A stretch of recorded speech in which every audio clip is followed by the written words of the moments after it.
Okulamaga Namugongo okubeerawo buli mwaka tekaba keeteekera liba ly'oyiboomebwa bokka waba n'abasuubuzi ababeesunga okwenogera ennusu. Embeera eno yawukanye nnyo omwaka guno olw'ekirwadde ki COVID-19 ekitadde ensi ku bunkenke. Abasuubuzi abafuna mu nnamba y'abalamuzi abava kuno amawanga ag'omuliraano n'emitala w'amayanja oyinza okugamba nti ku luno baviiriddemu awo ngaayo ky'omusota.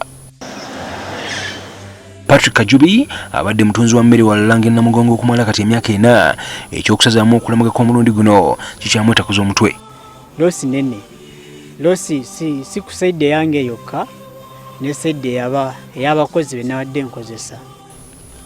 Ono aliko ensimbi ze yali yeetegekedda yalindira olunaku luno ng'oba oliawo teyalowooza nti embeera ya COVID-19 erituusa ekiseera kino. Nadipositinga ku nkoko nempayoko w'obumondi Irish nempayoko w'amatooke so that sifuna obuzibu on the same day on that very day bwe ngamba nti mpa Irish abasobola okuweereza.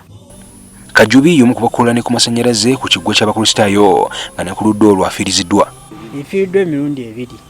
Kyanaku nnyo kya kugamba nti guno omwaka simanyi naye yabadde ntegeka ya Mukama.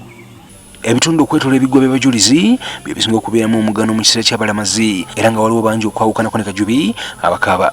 3 June lwe lunaku lw'oba otegese mu mwaka. It is one day in a year where you have to maximize yourselves. So okuba nti olunaku olwo lwasaziddwamu kyatukosezza era kijja tukoseza ddala. Wiiki zino ezibeeramu okulamaga oba omwezi ogubeeramu okulamaga tusanga nti tugenda kuzibikira ebituli bye tuzze tusanze emabega yonna. Era kati ffe kyatwenyamizza nnyo bye nti bayimiriza Namugongo twalabire ddala ng'omwaka gwonna tumaze okukola loosi. Bwe buzibu tusanze nga ffe abantu abawangalira mu kitundu kino.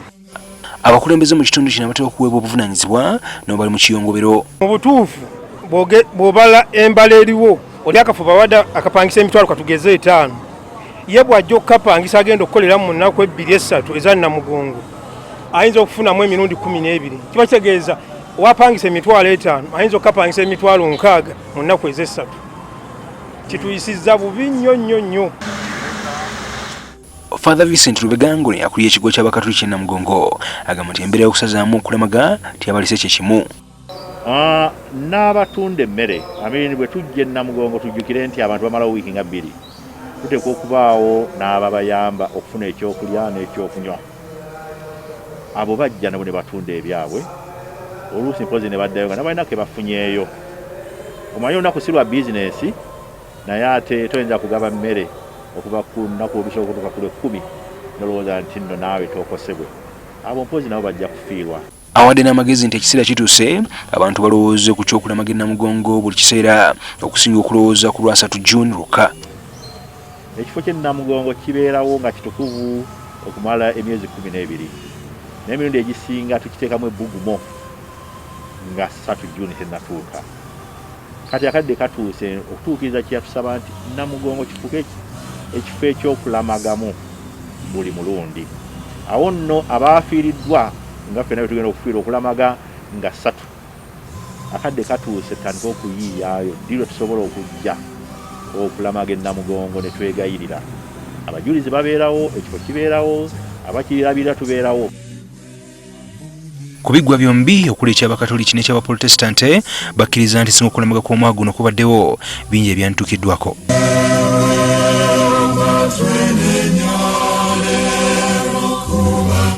Ivan Kimuli Kigozi, NTV.